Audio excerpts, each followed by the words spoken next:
Hindi matanggal ang sumpa ni Kibuloy sa kanila.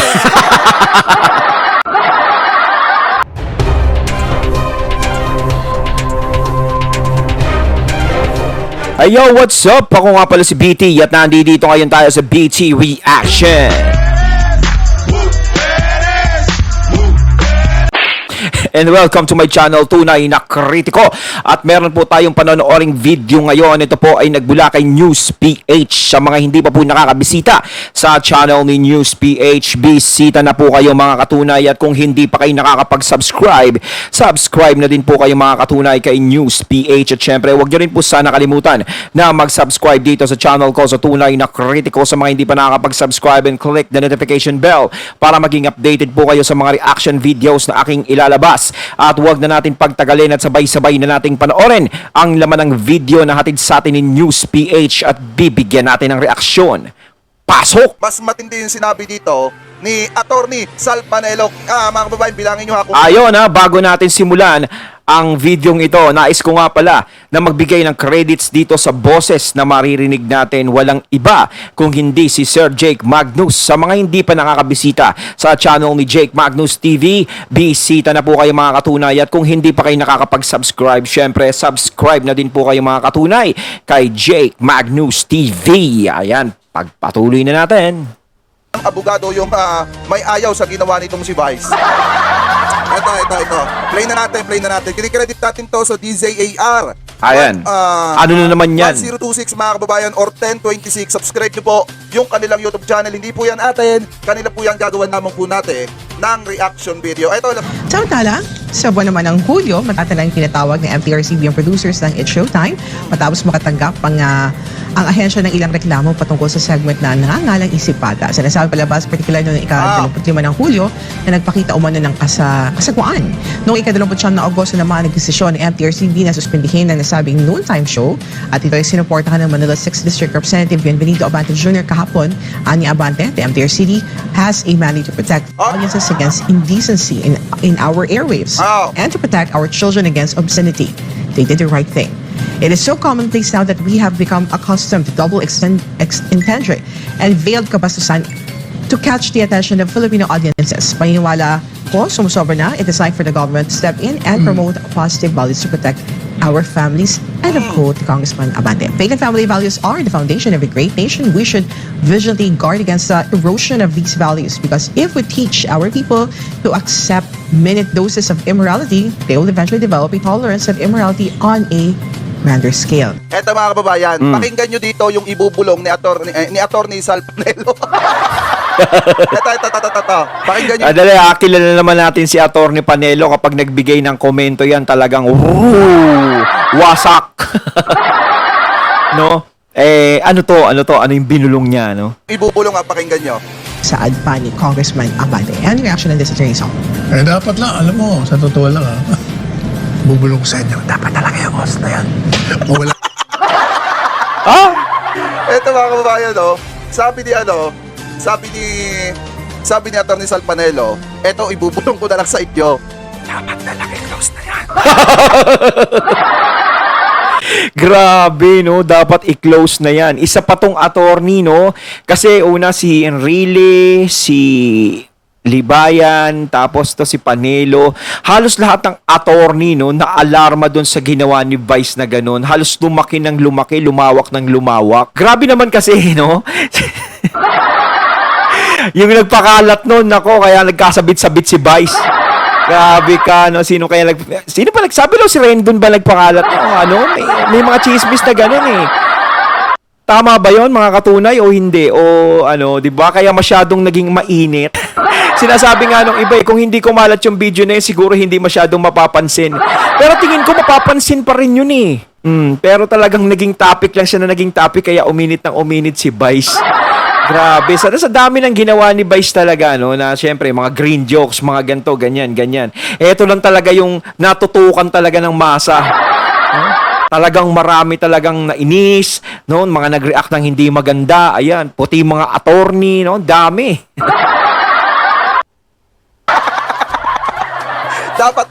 dapat na lang daw i-close na lang daw yan. Close na. Yung bad ni, bad ni mga Atty. kababayan, Panelo, ha? Partida, pabulong pa yun, ha? Pabulong. Binulong niya pa pero dinig din naman ng lahat. Diba? Pabulong pa yung sinabi ni Atty. Sal Panelo. Medyo kinakabahan nga yung kasama niya, eh. Kasi baka daw mabati ko sila. Siyempre, yung mga showtime na mga supporter, nako ba?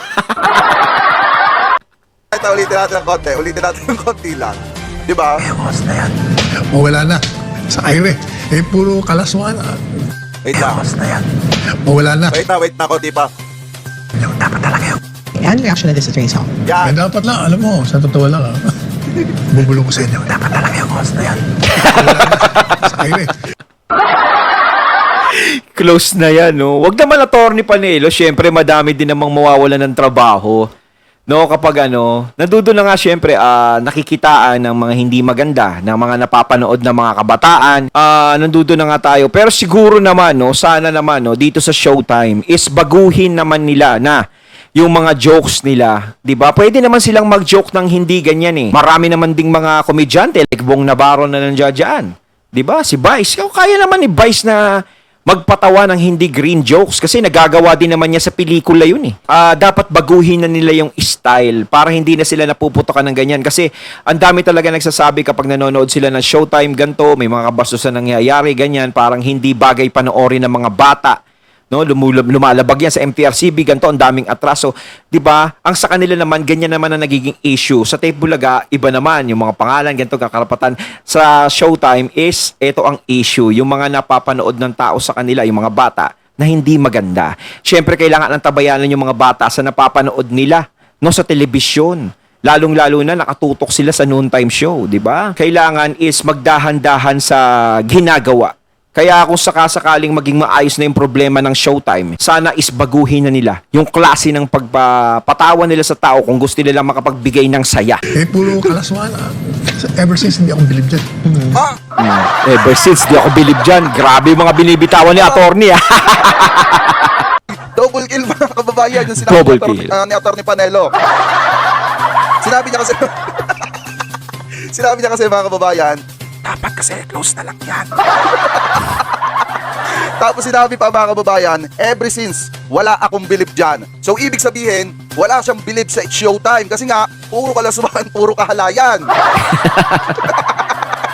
Ulitin, isa pa laswan. Nasarapan. Sir Jake, nasarapan ka na. Your scale, saad pa ni Congressman Abante. Ano reaction na this Attorney Sal? Dapat lang, alam mo, sa totoo lang bubulong ko sa inyo. Dapat talaga yung ewas na yan. Mawala na. Sa aire. Binulong pa yun, dinig din naman lahat. Yun pala, sinabi niya, dapat talaga i-close na yan. Mawala sa ere.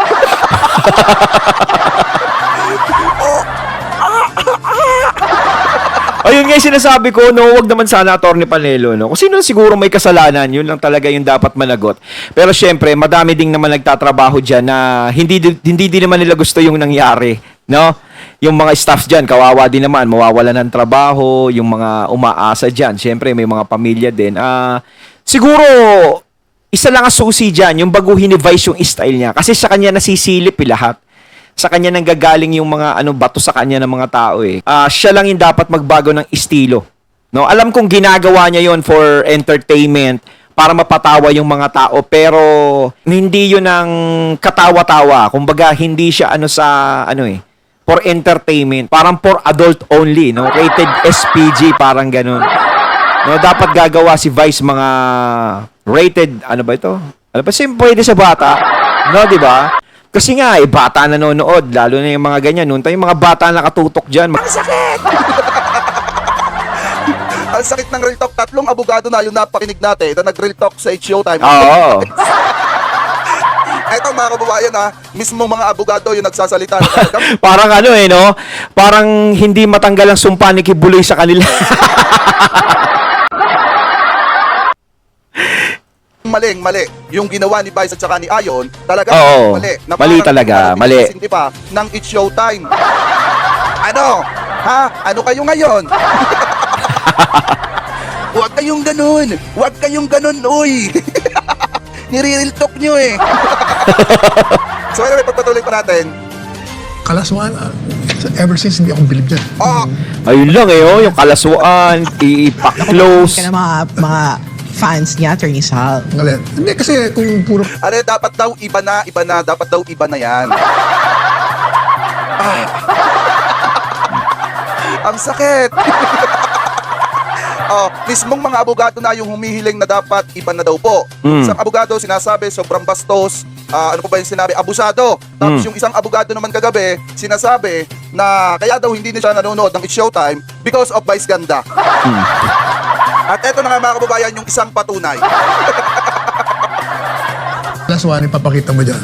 Talagang dapat talaga ibat ka. Until, Ay, mega love shoutout kay Ma'am Lynn Tamoria. Thank you po sa nagbibigay ng pakapi ha. Mwah! Yate. Tuwa si Sir Jico.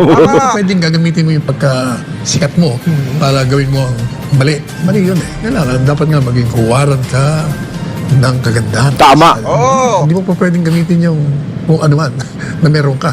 Tama kasi sikat ka. No, kilala kang tao, syempre Vice Vice 'yan. Kahit sino nakakapanood sa kanya, bata, matanda, may ngipin o wala. No, kailangan ang ipinapakita niya talaga ay maganda.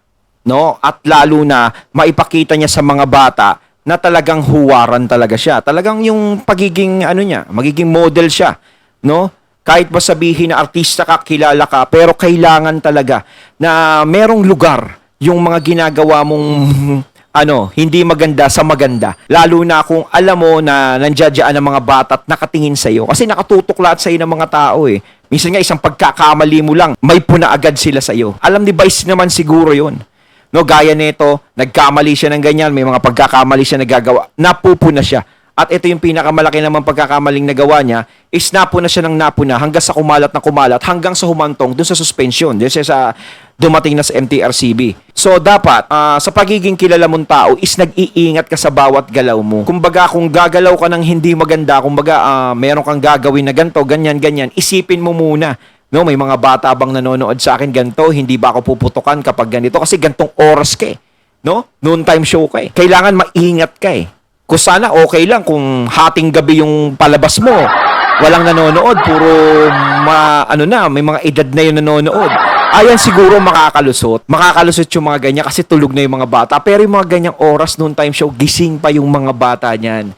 Dapat is nag-iingat siya sa lahat ng gagawin niya. Just to violate, hindi pwede yun. So wag natin kalimutan yung responsibility natin sa lahat ng mga public figures na lumalabas sa television, lalo na doon sa mga programang talagang marami ang audience, maraming nanonood, maraming nakatutok. Dahil whatever they say, nagmamarka lalong-lalo sa mga bata. And whatever they see, at nakikita nila sa mga sikat na mga individual, at lalo na kung kinahangaan, gagayahin, at magiging tama ang mali Tama. sa harapan at sa isip. Habang inaano natin. Kasi mga kababayan, ito lang kasi yan. Alam nyo, nakikita ko na, napipredict ko na, yung 12-day suspension may implement na yan. Hindi, sa totoo lang napipredict ko na yun na yung 12-day suspension malapit nang mag-take effect. Okay, Bernardo Reyes, thank you po sa pakapi Grabe naman. Thank you po. Yeah, GMRC lang ba? Hindi, nakikita ko na malapit na mag-take effect kasi 3 abogado na. Actually, 4 na nga kasama itong si Atty. Mark Tolentino ang nagsabi na mali yung ginawa ni Vice at may possible na masampang pa sila ng kasong child abuse. Okay, Kuya Dada. Grabe, hindi lang pala yun yung kakaharapin kung tutuusin, no? Talagang nakialam na yung mga abogado. Siyempre, alam sa batas yan.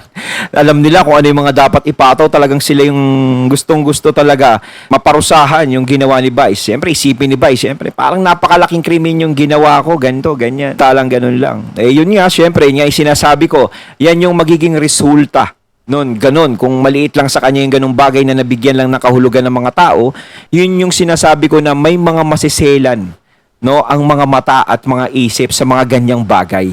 Hindi lahat ng tao na manonood sa iyo o makakaharap mo ay liberated, na handa nilang maintindihan kung ano yung gagawin mo, kung ano yung ipapakita mo. Dapat yun ang iniisip mo. Kung sana ba lahat ng taong nanonood sa Showtime is liberated. Walang problema kahit magpakita ka ng mga ganyan. Pero hindi lahat liberated. Alam mo naman ng mga Pilipino, no? Masiselan tayo sa mga ganyang bagay. Tayo katulad na ibang bansa na talagang okay lang sa kanila makakita ng mga ganyang bagay. Kaya naging big deal yan dito. Kaya kung iniisip na, maliit lang naman yun na problema, pinapalaki nyo. Kasi nga, iba ang pag-iisip ng mga Pinoy. Kumbaga, tayo ay nandito tayo sa Pilipinas, no?